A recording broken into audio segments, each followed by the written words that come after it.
let's get started. The first hymn is going to be 502, so you can go ahead and turn to it. It's The King of Love My Shepherd Is, and this is Mott's pick. There. She probably has lots of favorites.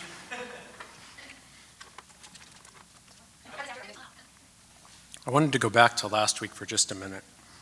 One of our hymns last week was Abide With Me, and the text was by H.F. Light. And I saw afterwards that he also wrote Praise My Soul, the King of Heaven, which is hymn number 865 in our hymnals. So just to make that connection to H.F. Light, that's one of my favorite hymns and one that I grew up singing. So just wanted to mention that. All right, so The King of Love My Shepherd Is. This is definitely a greatest hit. Very, very popular. And I want to talk a little bit about Psalm 23 just for a moment and bringing it into this very popular hymn. Last summer when we talked about Psalms, one of the things I mentioned in passing is that the Psalms, as we all know, were written before Jesus, but the Psalms pointed to Jesus. And something that is very good to do, that we often see hymns do, those kinds of things, is to then interpret the psalm in light of Jesus. And that's something we see in this hymn.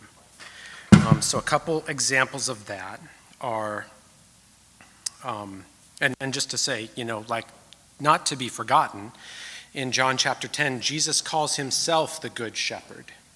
So that's just a one-for-one connection, right, to Psalm 23. So that's Jesus' own interpretation. The line in the hymn that most stands out to me in terms of bringing Jesus into it is in the fourth stanza when it says, thy cross before to guide me. The cross, of course, is not in Psalm 23, but it comes in and makes perfect sense here. And so now I'm going to go to the notes from the book, which have another note about this. And it's actually the lead note where it says, stanza 5 of this metrical version of Psalm 23 puts a chalice on the table. The shepherd spreads before us, right? From thy pure chalice floweth. It's a cup in the psalm. A chalice is a cup, of course, but chalice in many ways points to communion. And so the author of this book is pointing out that this hymn is in the Holy Communion section, in part because of this reference to a chalice. Somebody named John Ellerton called this perhaps the most beautiful of all the countless versions of Psalm 23. It was written by Henry W. Baker and included in some hymnals in England and, of course, in our Lutheran hymnals here in the United States. He makes a note here kind of in passing that while they're doing a lot of modernization of language, for this hymn, they kept the King James English. Just something to think about. Henry Baker went to Trinity College, Cambridge. He was a vicar in Herefordshire. He's probably best known for this hymn. Something interesting about Henry Baker is that he thought that clergy should be celibate, and so he remained unmarried during his lifetime.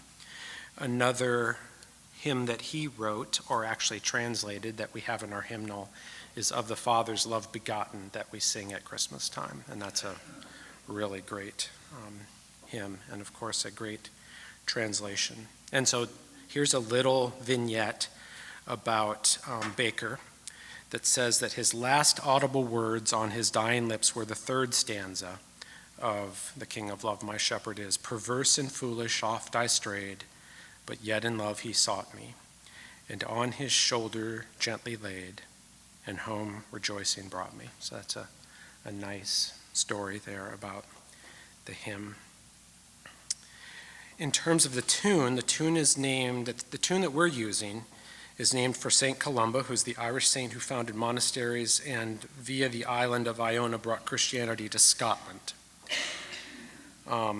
It's one of the Irish melodies that a man named George Petrie collected. Okay, and today for fun, I want to read a couple of the very musical notes in here. And just full confession, I barely understand what they're talking about.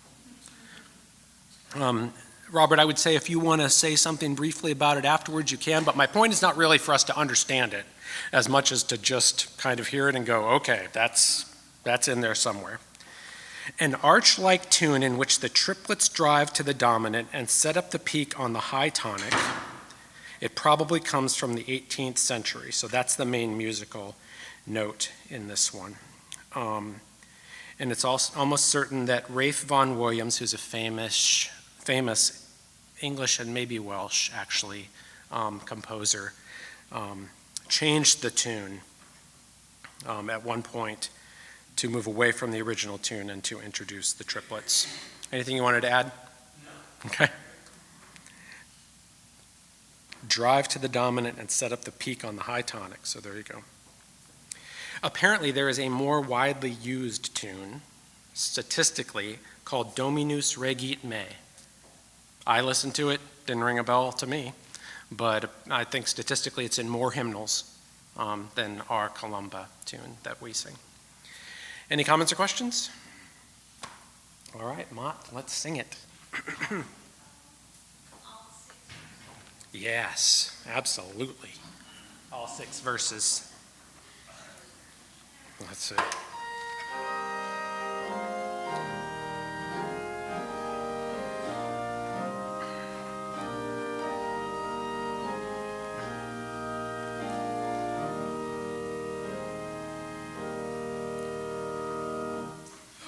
The King of love, my shepherd is, whose goodness faileth never. I nothing lack if I am his, and he is mine forever.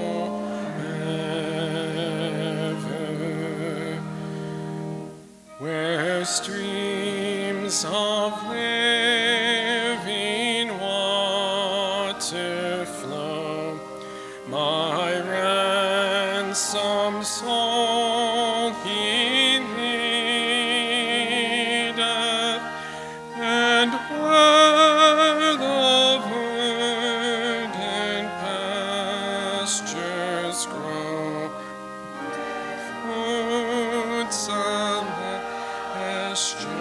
feedeth. Perverse and foolish oft I strayed, but yet in love he sought me, and on his shoulder gently laid, and home rejoicing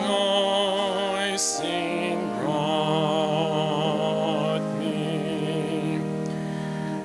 In death's dark vale I fear no ill.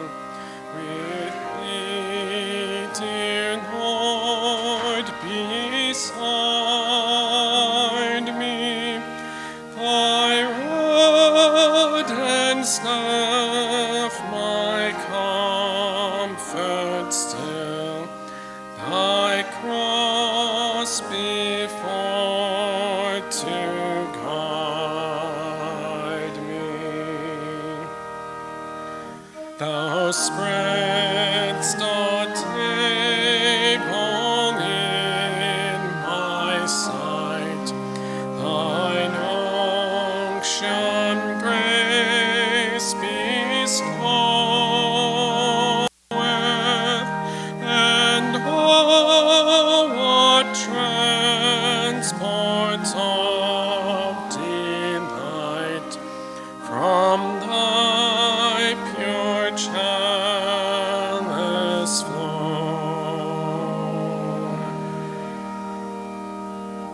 And so through all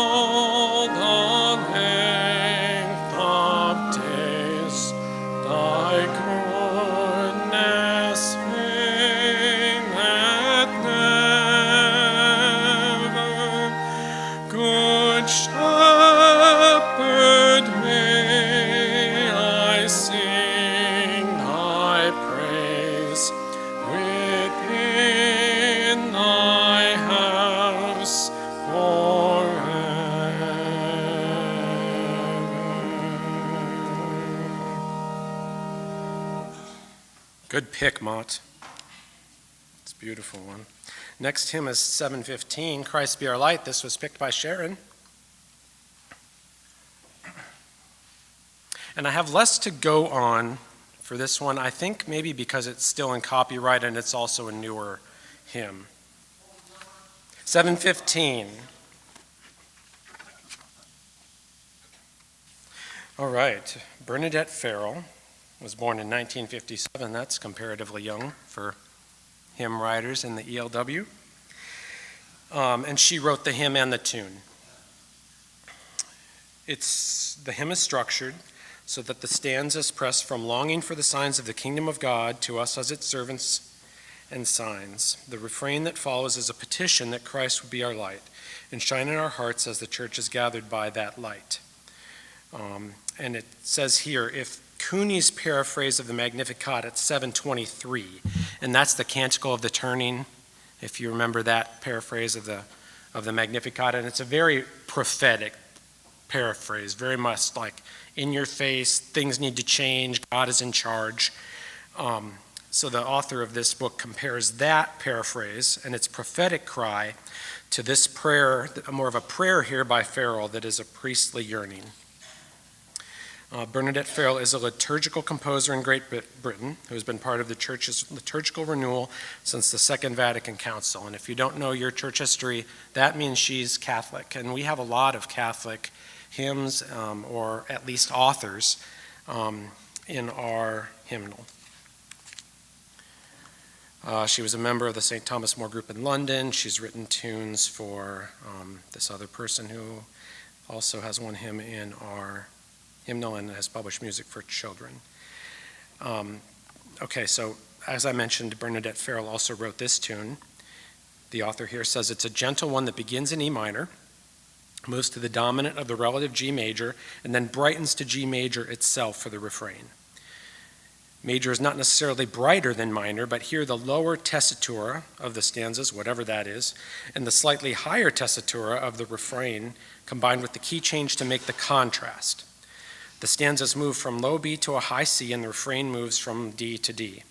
In each case, the low note is a fourth below its respective tonic, E and G, and the stanzas gradually move higher to prepare the high D in the refrain. If one were to compare now, he's comparing again with the Canticle of the Turning, okay?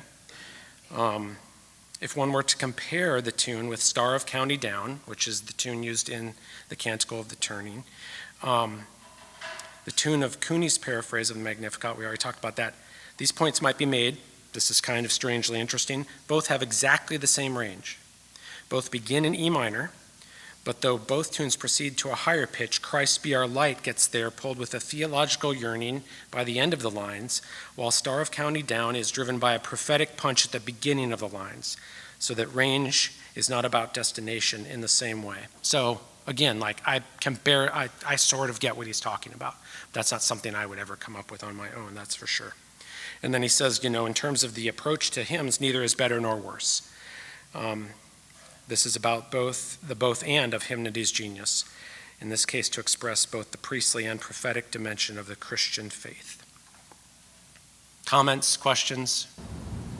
That's a really cool parallel that the more you think about it, the cooler those two hymns have. They do have a lot of common, but they yes. also have contrast.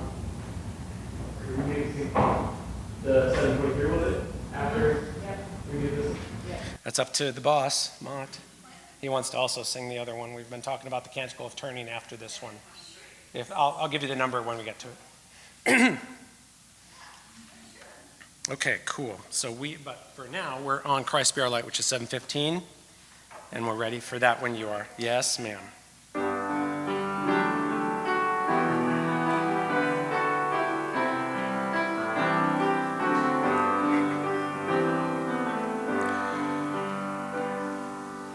Longing for light, we wait in darkness. Longing for truth, we turn to you. Make us your own, your holy people, light for the world to see. Christ be our light, shine in our hearts, shine through the darkness. Christ be our light, shine in your church gathered today.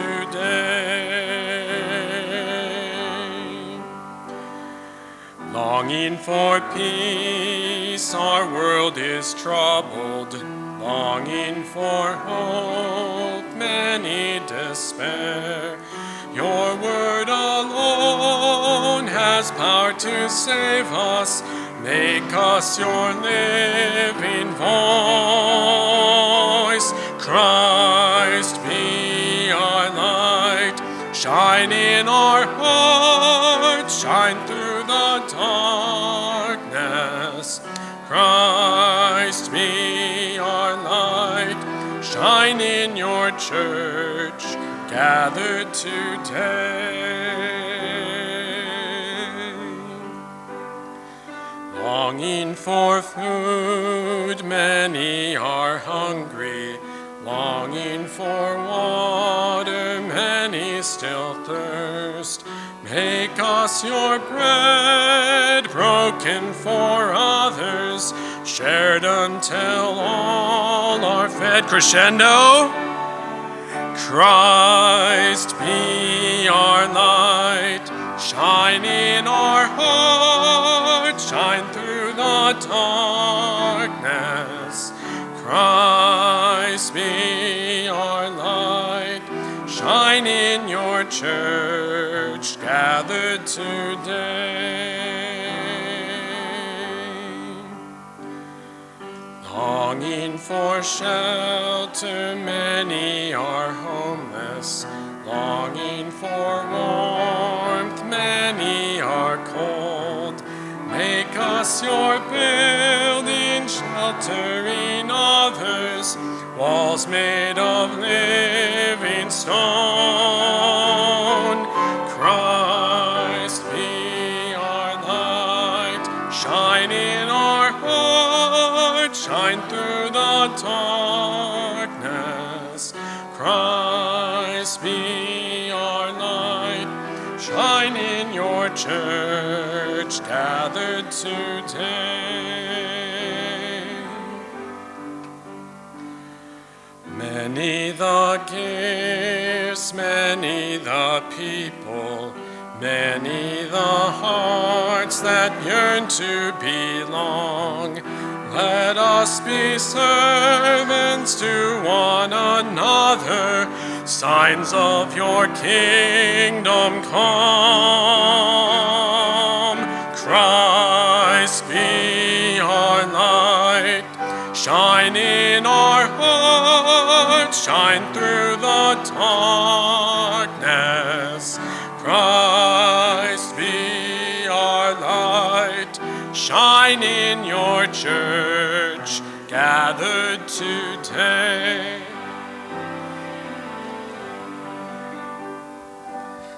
We've got added harmonies, we've got added retards, and thank you, Mott, for your beautiful playing. Ma'am. What, does it say what year she wrote this? Well, no, it does not.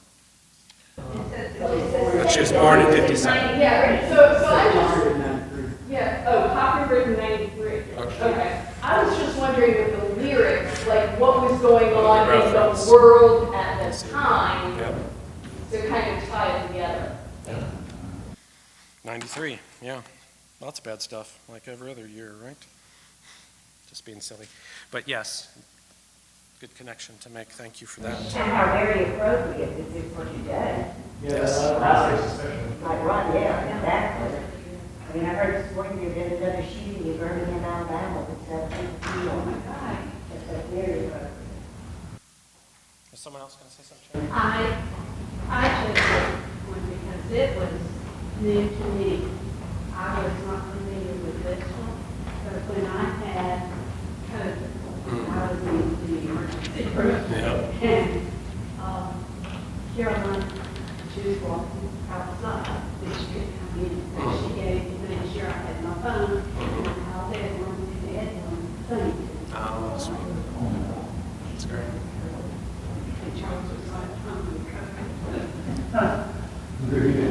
Praise the Lord that he brought you both through that. Yeah, it was a special time. Yes, indeed. Yeah, that's really meaningful. But I never knew that. Yeah, well, the thing was, he said, Mom, what are you talking about? So we had one conversation, but it Right. was, you know, a new one that during COVID, his church was, on Zoom, and we could watch that on the meeting. And what would happen, the preacher would come and preach, and then he would preach, and then the choir might, people in the choir would come and sing. But this one was sung by a husband and a wife, and I loved it. I thought it was really special during that time. Right. So during that time, he said, he asked the questions about it, because it's not familiar to me. I grew up in the church. Right. So it was special. Nice. Thanks for sharing that. I have memories of this one too, because I grew up Catholic, grew up in Catholic church, and it had to be right after this was published. But our worship leaders loved this hymn and played it all the time. So I grew up with this one. Nice. Okay, Robert's request is that we go to 723. Canticle of the Turning.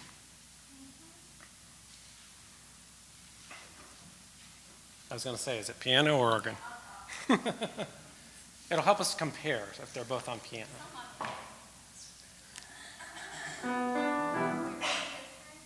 We're ready.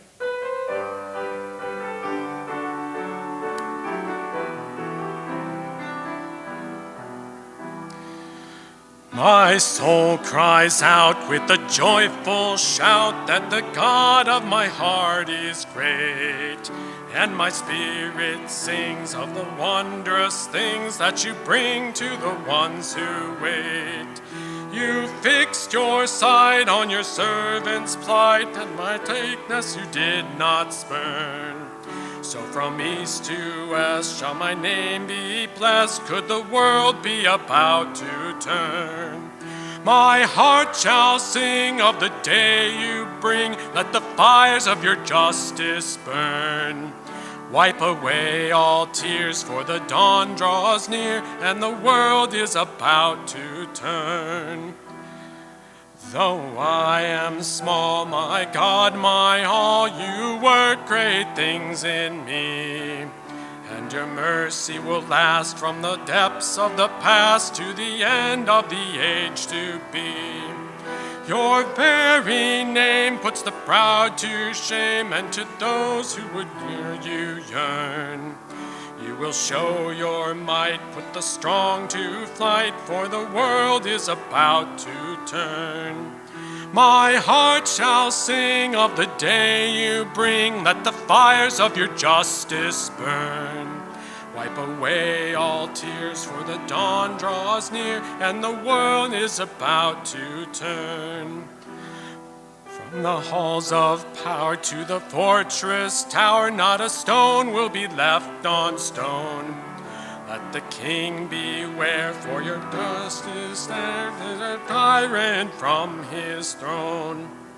The hungry poor shall weep no more, for the food they can never earn. There are tables spread, every mouth be fed, for the world is about to turn. My heart shall sing of the day you bring, let the fires of your justice burn. Wipe away all tears, for the dawn draws near, and the world is about to turn. Though the nations rage from age to age, we remember who holds us fast.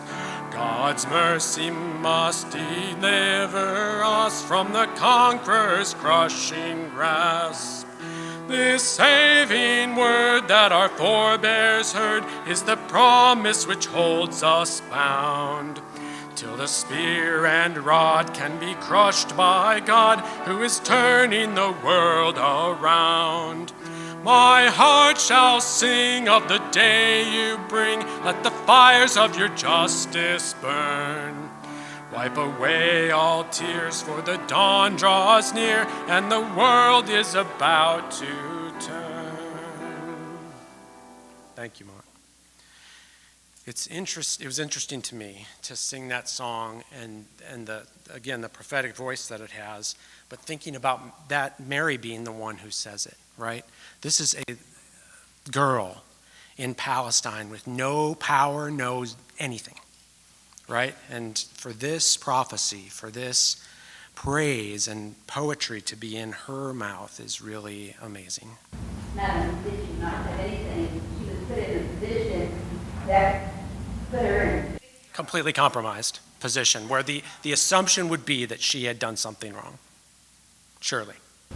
When was it that you cut her, she believes Bible? Don't know. I know that quote for somebody else that we can talk about later, but that one I don't know. Text of both of these is Yes, and this person, Rory, what's his name, Cooney, is also Catholic.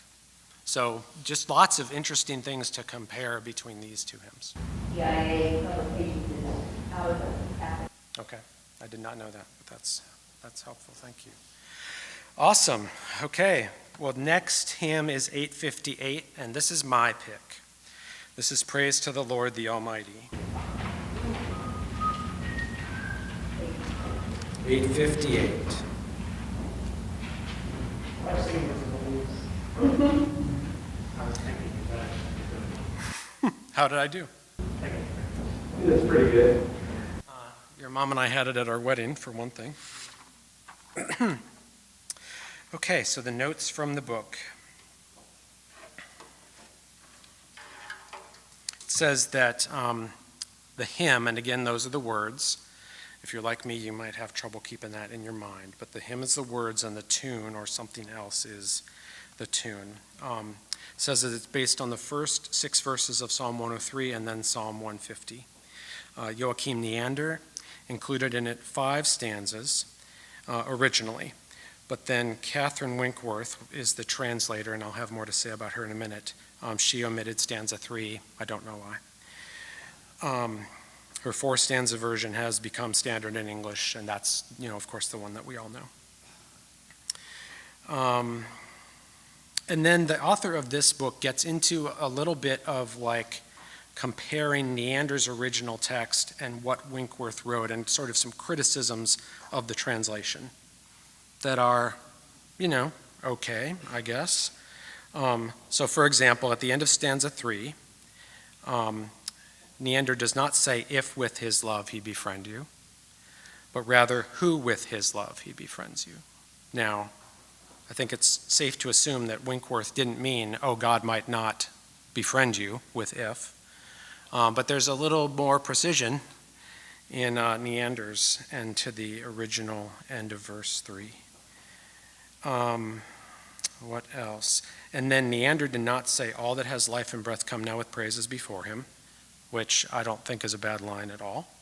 But what he has instead is, all that has breath praise with Abraham's seed. Okay? That's good too. Works for me. However, finally, after his criticisms, he says, this is a potent hymn of praise, which we all know it to be. And it's not surprising that congregations have sung it so much and with so much vigor. Lobe den Herren is the tune. It's anonymous and was published in 1665. A different version was used in 1680 when it appeared with this hymn, and that's this one, for which it is named Lobe den Herren. Several versions of the tune are known. There's an article where 4 different tunes are given, 4 different versions of the same tune, with the suggestion that it might have come from secular origins, which of course is what I've heard at least about A Mighty Fortress, that it was a beer hall tune. And so, this might have similar secular origins. Not sure about beer hall, but not church and worship. Okay, so here are some musical notes again. A strong yet lyrical bar form tune in a major key. It moves from the low fifth to the single high sixth near the beginning of the Aufgesang, whatever that means, and juxtaposes downward and upward scale passages. The opening leap, praise to the Lord, that we use as adds a wake-up call, but it was not present in the 17th century in any of the versions cited in that article that, this guy's talking about. So that's some musical notes there. I want to say a little bit more about Neander and about Winkworth from my research. And that is that Neander, Joachim Neander, only lived 30 years. He died when he was 30. And he was kind of a troublemaker. He was, at one point, he was sort of like the principal of the school he was at and also the associate pastor. I'm using not the right terms, but just how we would know it. And he started making a bunch of changes without everybody's approval, and they just came down on him like a ton of bricks, and made him sign a sheet that he would never do that again, and he didn't get to be the associate pastor anymore. He was just the rector or something like that. Okay, and now comes the note from this week that most blows my mind. Joachim Neander took long walks in a valley that was later named for him. Neander Valley, which in German is Neanderthal. And it was later in that valley where the remains of the first Neanderthal were found and named for, by 1 degree of separation, Joachim Neander.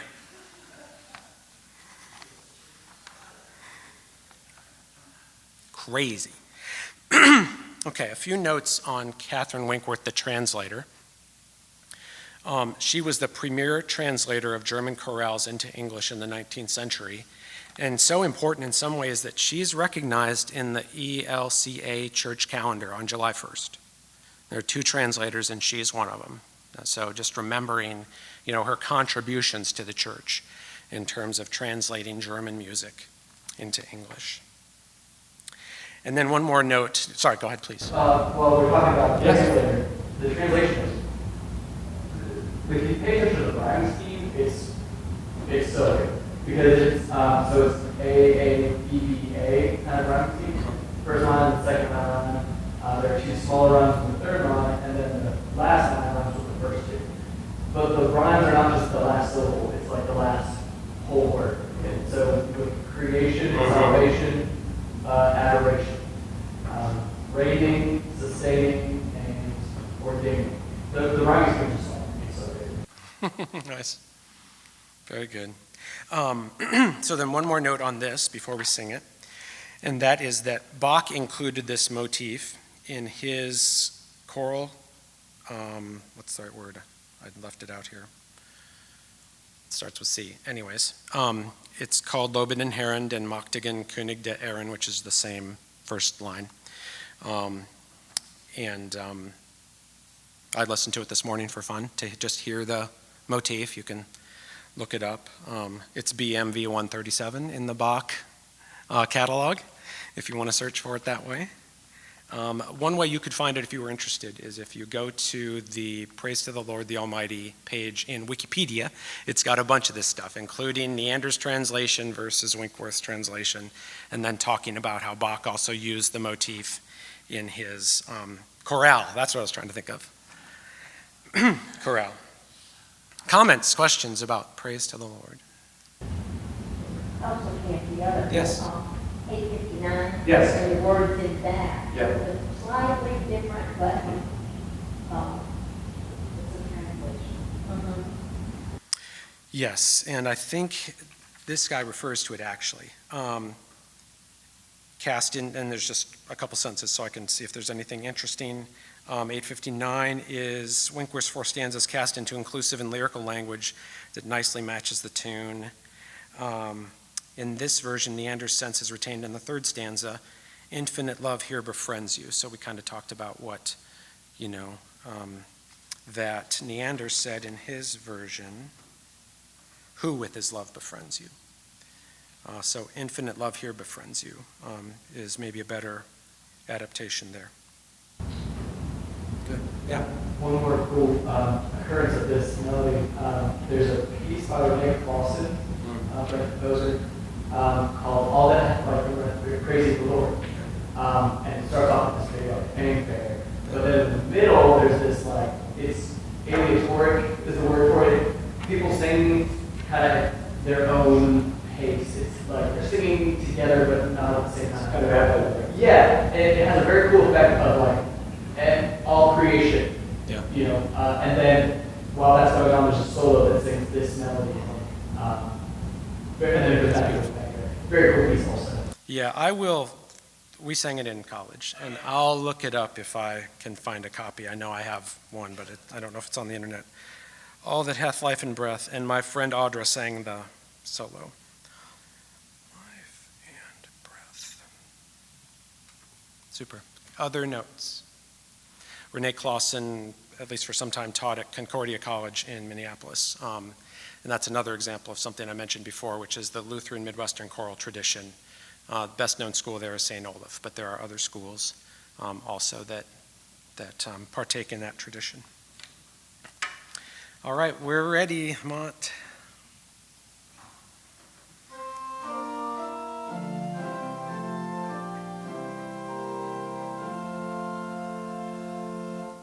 Praise to the Lord, the Almighty, the King of creation. Oh, my soul, praise him, for he is your health and salvation. Let all who hear now to his temple draw near, joining in glad adoration.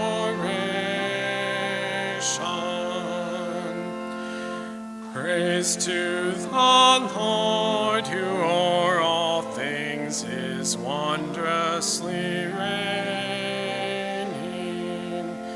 and as on wings of an eagle uplifting, sustaining. Have you not seen all that is needful has been sent by his gracious ordaining?